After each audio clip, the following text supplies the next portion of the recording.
Hi friends, শেয়ারবাজার রহস্য চ্যানেলে আপনাদের স্বাগত। আশা করি আপনারা ভালো আছেন এবং সুস্থ আছেন। ফ্রেন্ডস, শুক্রবার মার্কেটের পরই যত সমস্ত কোয়ার্টারলি রেজাল্ট এসেছিল, প্লাস ডাউ জোন্স নিচে ছিল, প্লাস আরও অন্যান্য যে সমস্ত নেগেটিভ এফেক্ট ছিল, মার্কেট কিন্তু আজকে সকালে যদিও একটু নিচে খুলেছিল, কিন্তু মার্কেটের একটা ডোন্ট কেয়ার অ্যাটিটিউড পরিষ্কারভাবে দেখা যাচ্ছে। মানে মার্কেট একটা হিউজ স্ট্রেংথ দেখানোর চেষ্টা করছে, যেটা কিন্তু অত্যন্ত তাৎপর্যপূর্ণ। ক্লিয়ার? মার্কেট যদিও 130-40 পয়েন্ট নিচে গেছিল, ফাইনালি 24,509 অর্থাৎ 22 পয়েন্ট নিচে ক্লোজিং হয়েছে। ব্যাংক নিফটি 52,280 অর্থাৎ মাত্র 15 পয়েন্ট উপরে বন্ধ হয়েছে। এর দ্বারা এটা প্রমাণিত হচ্ছে আজকের মার্কেটে যত সেলিং হয়েছে, সমস্ত সেলিং খুব সুন্দরভাবে অ্যাবজর্ব হয়ে গেছে, অর্থাৎ ক্রেতারা কিনে নিয়েছে, সেলিং ডোমিনেট করতে পারেনি। এটা কিন্তু আমরা যারা ইনভেস্টর, আমাদের জন্য অত্যন্ত সুখবর। আজকের দিনেও ডিআইআই 1652 কোটি টাকার শেয়ার বিক্রি করেছে। অন্যদিকে ফরেন ইনস্টিটিউশনাল ইনভেস্টর তারা কিন্তু 3,444 কোটি টাকার শেয়ার কিনেছে। আজকে ইকোনমিক সার্ভে ছিল, আমি সার্ভে নিয়ে লাস্টে বলছি।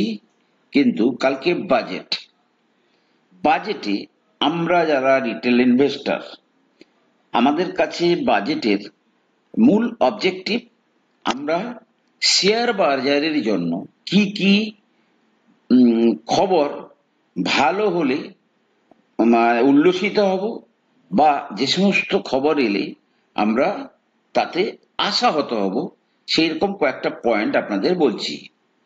প্রথমত হচ্ছে friends, long term capital gain tax, যদিও এটাতে আমরা যারা ছোটখাটো রিটেল ইনভেস্টর তারা অত বেশি এফেক্টেড হই না, কিন্তু LTCG long term capital gain এই ট্যাক্সটার রুল হচ্ছে, আপনি শেয়ারে দীর্ঘমেয়াদীরও ডেফিনেশন আছে, মোস্টলি 1 বছর পরে কি 3 বছর পরে, আপনারা গুগলে একটু দেখে নেবেন, তাতে যে প্রফিটটা হবে -1 লাখ করে দিলে যা হবে, ধরুন আপনি 3 লাখ টাকা প্রফিট করেছেন, সেখান থেকে 1 লক্ষ টাকা বাদ দিয়ে দেন, তাহলে 2 লক্ষ টাকা, তার উপর 10% ট্যাক্স দিতে হতো, নাম্বার 1।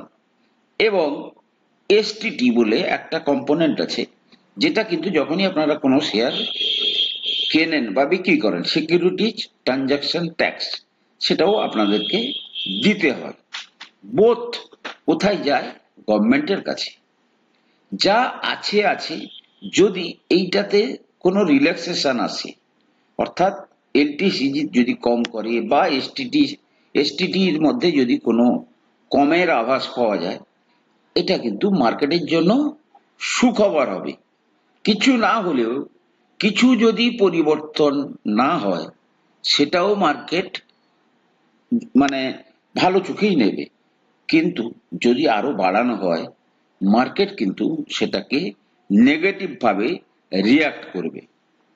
দ্বিতীয়ত হচ্ছে ফিউচার অ্যান্ড অপশন, একটা স্টাডি যেটা সেবির তরফ থেকে বলা হয়েছে যে ফিউচার অ্যান্ড অপশনের ব্যাপারে তারা চিন্তিত কেন, কারণ ইকুইটি মার্কেটের প্রায় কয়েক গুণ বেশি টাকা, ধরুন ইকুইটি মার্কেটে 27,000 লক্ষ কোটি টাকার একটা বছরে ট্রানজাকশন হচ্ছে, সে জায়গায় এফএনডোতে 9,500 লক্ষ কোটি টাকা ফিউচার অ্যান্ড অপশনে কাজ হচ্ছে।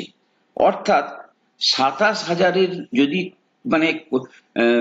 300 গুণ বেশি কিন্তু ফিউচার অপশনে কাজ হচ্ছে। এবং যার ম্যাক্সিমাম যে 90% প্লেয়ার সেখানে কিন্তু পয়সাটা লুজ করছে। সুতরাং ফিউচার অ্যান্ড অপশনের ব্যাপারে সরকার অবশ্যই কোনো স্ট্রিক্ট সিদ্ধান্ত নিক, সেটা হয়তো সবাই চাইছে। বাট যদি 30% ট্যাক্স যেভাবে ক্রিপ্টোর উপরে লাগিয়েছে বা লটারির উপরে লাগিয়েছে, সেই ধরনের যদি কোনো ট্যাক্স বসায়, সেটা কিন্তু মার্কেট নেগেটিভলি রিয়াক্ট করতে পারে। পরবর্তী যেটা হচ্ছে স্যালারি ক্লাসের যে রিলিফ। ফ্রেন্ডস দেখুন, স্যালারি ক্লাসকে রিলিফ দিলে তাহলে কি হবে, তারা বেশি খরচ করবে। বেশি খরচ করা মানে মার্কেটে বেশি কনজামশন হবে। দ্বিতীয়ত, তারা বেশি সেভিং করতে পারে। সেভিং করলে টাকা কোথায় যাবে?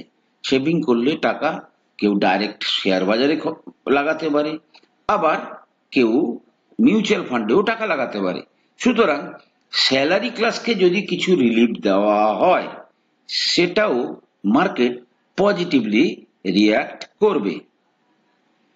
ক্যাপেক্স এক্সপেন্ডিচার, ক্যাপিটাল, যে সরকার যে তার মূল বাজেটের 11-12% তারা ক্যাপিটাল এক্সপেন্ডিচার করে, অর্থাৎ রাস্তাঘাট, পোর্ট, কি বলে আমাদের কি বলে উড়োজাহাজ যেখান থেকে ওঠে, সেই সমস্ত, আমি ভুলে যাচ্ছি, মানে হঠাৎ করে মনে পড়ে না আর কি মাঝে মাঝে।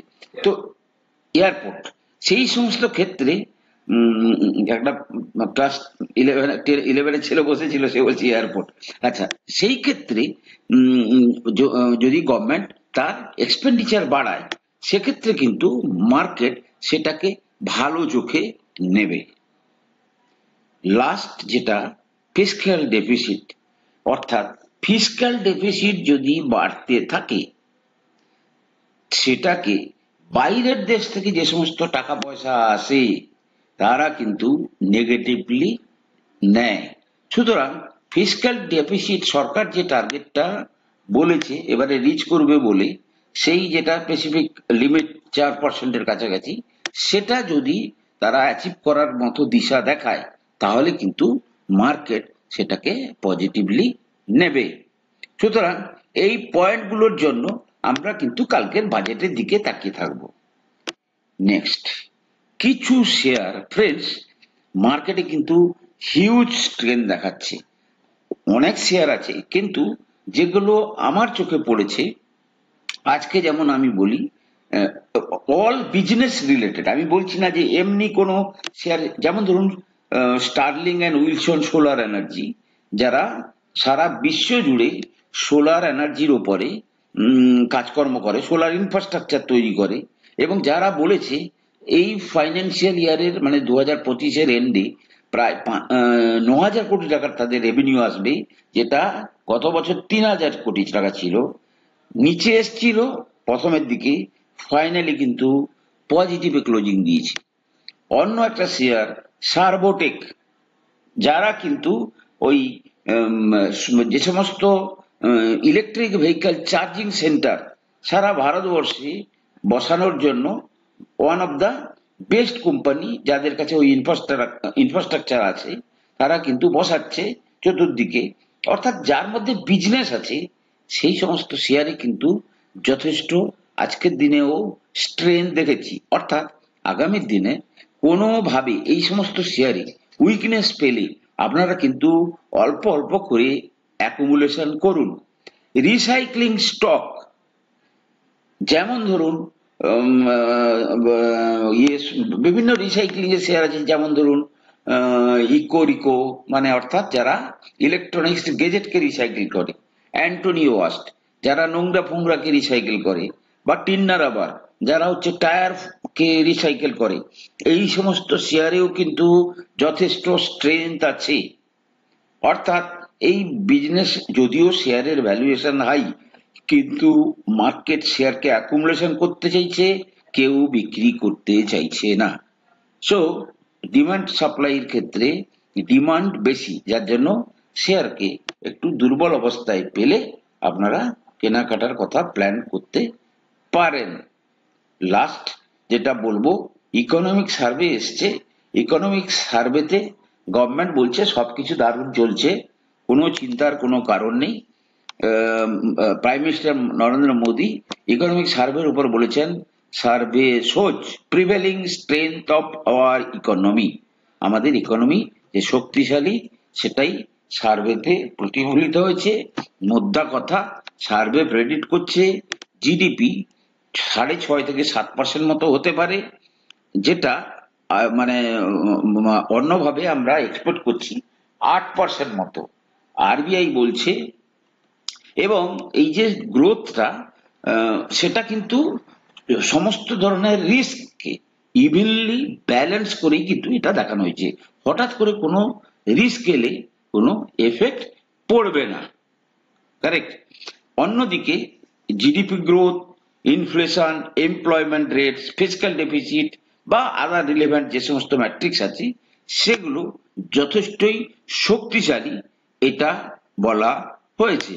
অন্যদিকে reserve bank of India expect করছে রিটেল ইনফ্লেশন 4.5%-এর কাছাকাছি হতে পারে, যেটা মানে টার্গেট করা হয়েছিল 4%, অর্থাৎ মাইনর ইনক্রিজের দিকে থাকলেও থাকতে পারে, যদিও দুটোর মধ্যে গ্যাপ ভালো আছে। সুতরাং ইন্ডিয়ান গ্রোথ স্টোরি মানে ইনট্যাক্ট।